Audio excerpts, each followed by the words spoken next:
if we talk about oppression, we talk about OCAP, and we talk about all the work that they're doing for Tyendinaga. I was talking with, and I'm sure you well know Sean Brandt, and when I was talking with him, he said, imagine for one day, every union across this country put down their tools. For one day. Every computer shut down for one day. If we did that for one day, the government of Canada would see who runs this country. It's the people. I know when we talk about clean drinking water for our women and our children, and we talk about blockades. I know our band council has been trying to negotiate with the federal government for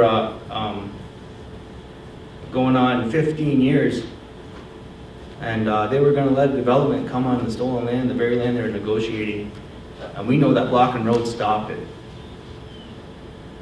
We know that standing on the land has stopped it.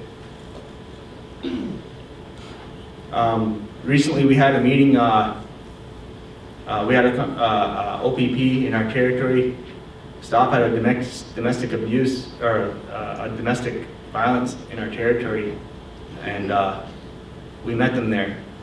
We met them there because we know how about OPP and domestic violence and how they tasered a 15-year-old girl in the Sioux Lookout who was sitting in the jail cell already.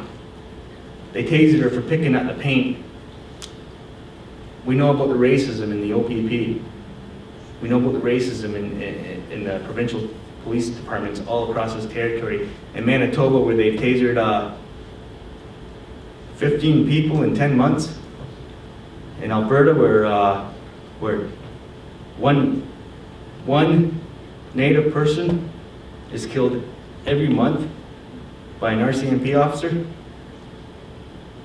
We talk about the oppression of people.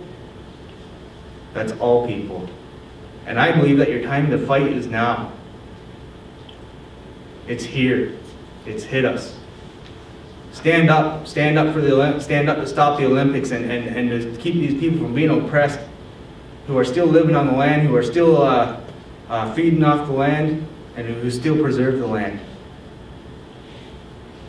We know in December the torch is coming through Ontario.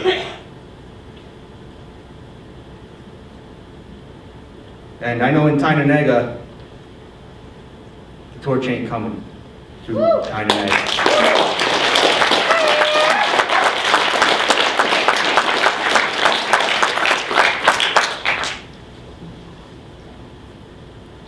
Behind me on the wall, you see a flag. It's called the two-row wampum. That two-row wampum was made with the Dutch around 1664.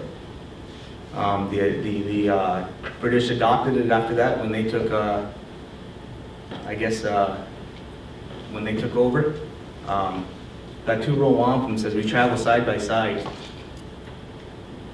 The Native people in their canoes and the non-Native people in their boats, and we travel down the river side by side as brothers. I know the government adopted that as we are your father, you are our sons.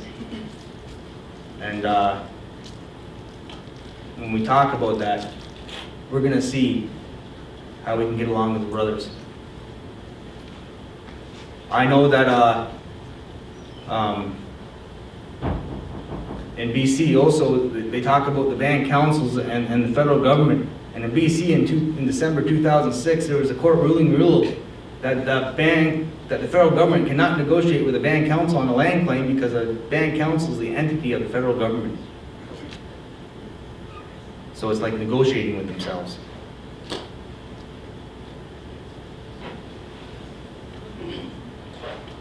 I know it was the warriors of Six Nations in Caledonia that still has not let let Douglas Creek Estates be developed. It wasn't the band council. We talk about stolen labor on stolen land. In 2006, when we stopped the developer from coming and developing on our lands, he threatened to bring 40 thugs and hire them off the streets to come down and fight our people.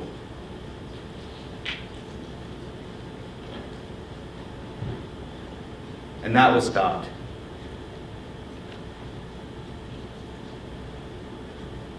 Native people and people across this country have had enough. They're standing up, and we're going to stand with them. Thank you very much.